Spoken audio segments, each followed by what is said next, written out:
నాయనమ్మలు అమ్మమ్మల దగ్గరికి వచ్చేటప్పటికి అప్పుడు కష్టపడ్డారు వాళ్ళు. చివరిదాకా కూడా చనిపోయే వరకు కూడా ఓపిక లేక మంచం మీద పడుకునే వరకు వాళ్ళు పనిచేస్తూనే వచ్చారు. మన అమ్మల దగ్గరికి వచ్చేటప్పటికి పని మనుషుల్ని పెట్టుకోవడమా ఇంకొకటి చేశారు.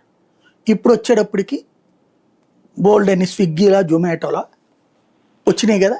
అట్లాగే వ్యాక్యూమ్ క్లీనర్లు, తర్వాత రోబో క్లీనింగ్లు, వాషింగ్ మిషన్లు ఇవన్నీ వచ్చినాయి కదా.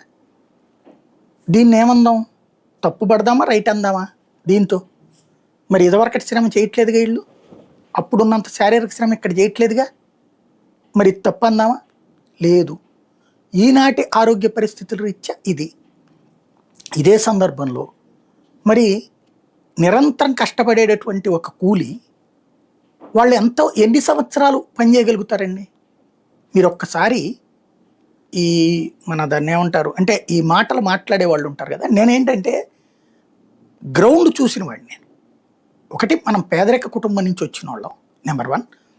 రెండవది, జర్నలిజం ఫీల్డ్ పరంగా ఫీల్డ్ నుంచి పనిచేసి వచ్చిన వాళ్ళం. ఆకాశంలో కూర్చుని రాలేదు మనం, డస్కుల్లోనూ లేకపోతే ఆ పైన కూర్చుని రాలేదు. ఫీల్డ్లో చూసిన వాళ్ళు. ఫీల్డ్లో చూసినటువంటిది నేనే స్టోరీలు రాశాను, కవర్ చేశాను. ఈ విజయవాడలో మా వస్త్రాల దగ్గర లేకపోతే 1 టౌన్లో కూలీలుగా పనిచేసే వాళ్ళ కుటుంబాలు ఆ కృష్ణా నది ఒడ్డున లేకపోతే